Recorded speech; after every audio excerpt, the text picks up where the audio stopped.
Allahumma salli ala Sayyidina Muhammad wa ala ahli washabihi wasallim. Walhamdulillahirrahmanirrahim. Assalamualaikum tim puaka sekalian. Selamat malam, apa khabar? Semoga ceria-ceria selalu. Salam 30 hari 30 story puaka. Kau suka lepak mamak tak? Selalu kalau lepak mamak kau ada apa? Cuba cerita sikit. Asal aku je cerita dekat korang. Dah 2-3 hari ni asal aku je buka topik seram. Cuba kau pula yang bercakap. Cakap lah. Hari ni cerita seram pasal mamak ke. Tak pernah kebawa cerita seram pasal mamak ni. Tapi kita dapat cerita seram ni daripada seorang adik.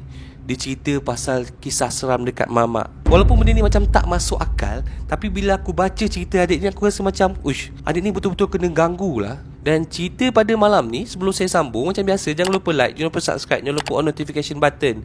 Pada yang baru join channel saya, nak bagi tahu, sekarang ni kita tekan dalam projek 30 hari 30 story puaka. Sebab apa? Nak tahu sebab apa saya buat projek ni? Pergi tengok dekat first video itu hari. Saya dah bagi tahu kenapa.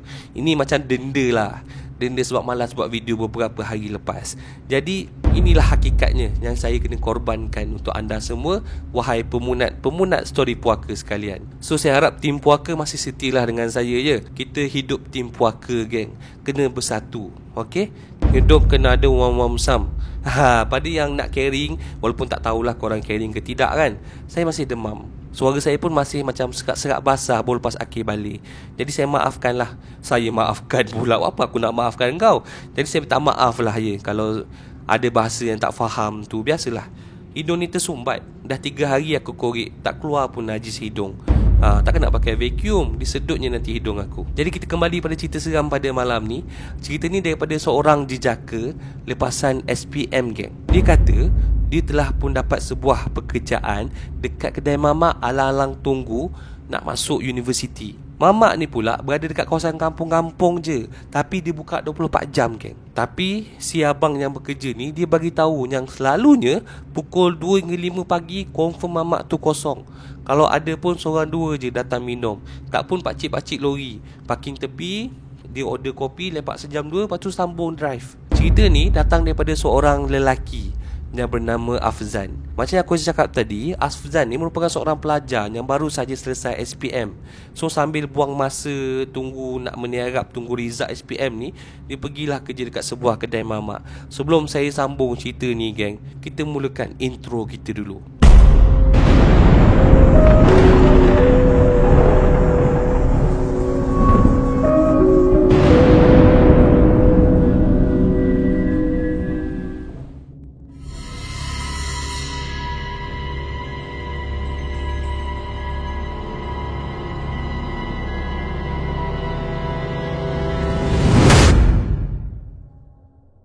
So dekat mamak ni ada 3 orang Melayu, 5 orang Indian mamak. Satu hari Afzan dapat shift malam. Sebelum ni dia cover shift siang je, tapi malam tu dia dapat panggilan untuk cover shift malam.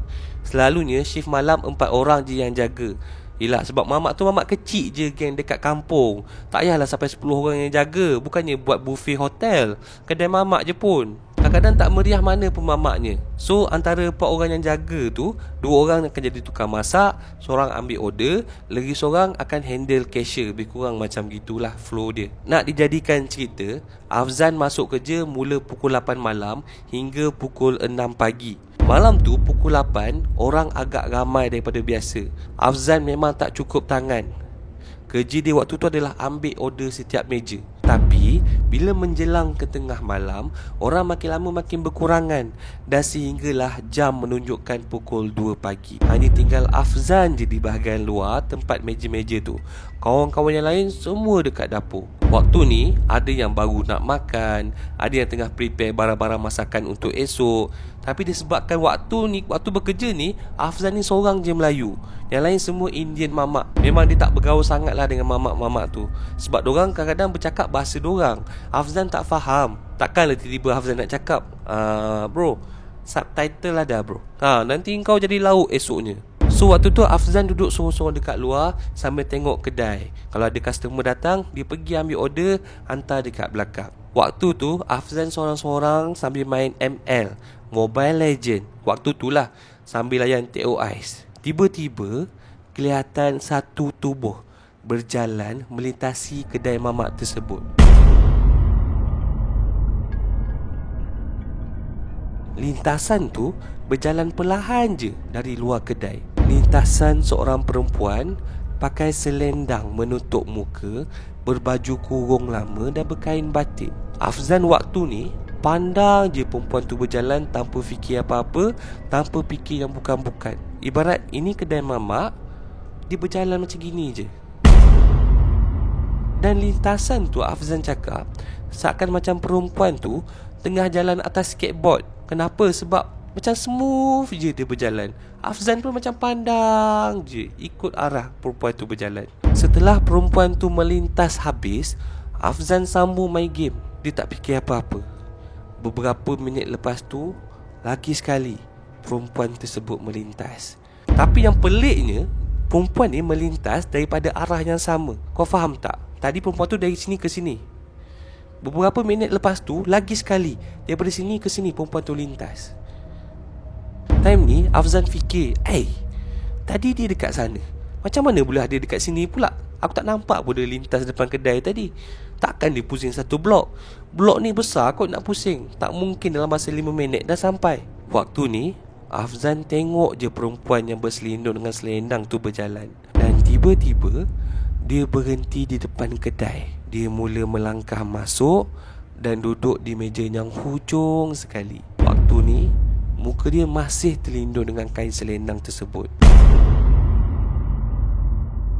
Afzan pun teruslah cuak. Dia ambil pen, ambil kertas, jalan menuju ke meja tersebut. Bila Afzan makin jalan mendekat, Afzan cakap yang dia terbau sesuatu yang bila makin dekat makin wangi harumannya. Dia bukan bau bunga tau, bukan bau MBPO, bukan bau Febreze tak, tapi bau yang wangi.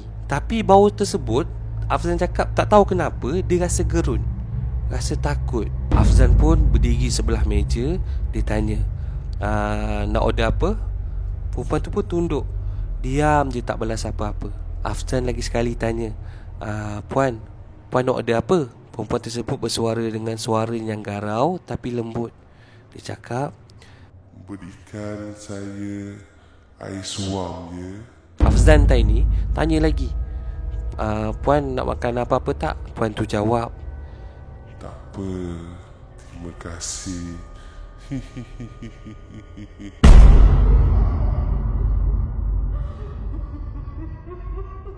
Perempuan tu boleh bantai gelak tanpa punchline, geng. Agak seram pada waktu tu. Afzan buat bodoh je lah, cakap lantak kau lah nak gelak ke apa. Afzan pun terus pusing, kembali ke kaunter. Usually kalau air senang macam air kosong ke air suam ke, memang Afzan akan cedok sendiri tau. Sebab ialah benda simple. So dia pun pergi ke tempat buat air. Dia ambil cawan, diisi air suam, letak air sikit. Dia intai dekat dalam dapur. Kawan-kawan mamak tengah berborak rancak-rancak berdosa. Lagi seorang tengah tidur atas lantai. Memang barai betul rupa dia. So Afzan pun settle buat air. Dia pun berjalan kembali ke arah perempuan tadi. Kalau tadi Afzan cakap yang dia terbau bauan wangi, tapi kali ni waktu Afzan makin mendekat, dia cakap yang bila makin dekat, wangi tadi macam berubah menjadi sebuah bauan yang amat busuk, ibarat bau bangkai yang tersadai tepi jalan. Dan bila makin mendekat, makin kuat baunya, makin kuat sehingga kan melekat di hidung Afzan. Dan waktu tu Afzan tahu yang bau busuk tu datang daripada akak tersebut. Afzan lajukan langkah. Dia pun ambil air letak atas meja akak tu. Akak tu balas, terima kasih, dik.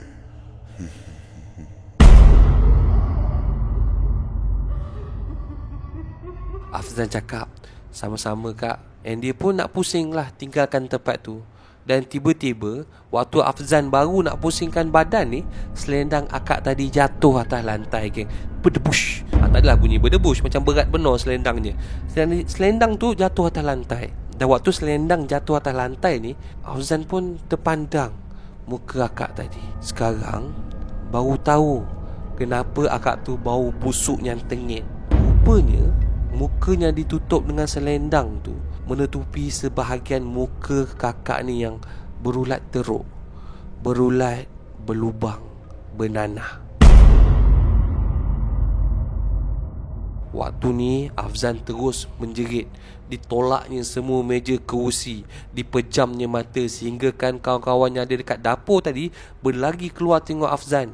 Diorang semua pegang Afzan, tanya, "Ui, kenapa ui? Ui, kenapa you jerit-jerit? Ui, apanya you nampak?" Asal aku macam jajit Upin pula ni. Waktu ni Afzan tutup mata tau. Dia jerit, "Oh, tak boleh, hantu. Ui. Mamak tu balas, "Ui, mana ada hantu? Ini kedai kita saja yang ada, mana ada orang." Afzan perlahan-lahan buka mata. Meja yang tadi ada kakak tu duduk kosong. Air suam yang Afzan letak atas meja pun kosong, ibarat habis diminum. Mamak tadi bangunkan Afzan, dudukkan dia atas kerusi. Waktu ni Afzan dah tak tentu hala, berpeluh, mata pandang kiri dan kanan, seakan macam tengah cari mana akak ni pergi. Tapi tak ada. Afzan cakap yang sejak benda ni jadi, dia dah tak ambil lah shift malam sebab takut benda sama yang jadi. Tetapi beberapa minggu lepas tu, dia terpaksa juga ambil shift malam sebab kawan dia demam. Nak tak nak kena ada orang ganti, geng. Dan dia cakap sepanjang malam dia akan duduk dapur dengan kawan-kawan mamak yang lain. Sebab tepat pukul 2 pagi Afzan akan terbau wangi yang sama. Bau wangi yang melekat di hidung. Bau yang sama yang Afzan bau dekat kakak hari tu. Dan selepas beberapa minit akan diikuti dengan bau busuk yang tengik teramat. Waktu bau tersebut sampai, mamak-mamak yang lain semua senyap. Senyap seakan mengetahui apa yang jadi. Tapi semua tak berani bersuara. Sehinggalah pagi tu Afzan decide nak tanya one of the mamak lah.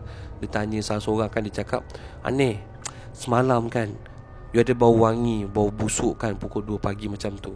You ada tahu ke kisah tu?"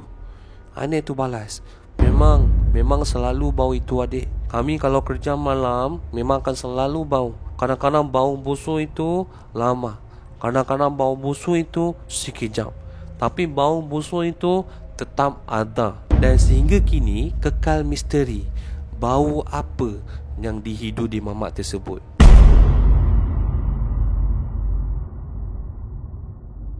Thank you guys, thank you so much sebab masih setia dengan story puaka pada malam ini. 30 hari, 30 story puaka. Settle cerita kita pada malam ni. Hati-hati kalau korang stay dekat mamak. Nampak yang bukan-bukan, cepat-cepat lari kan. Kita risau.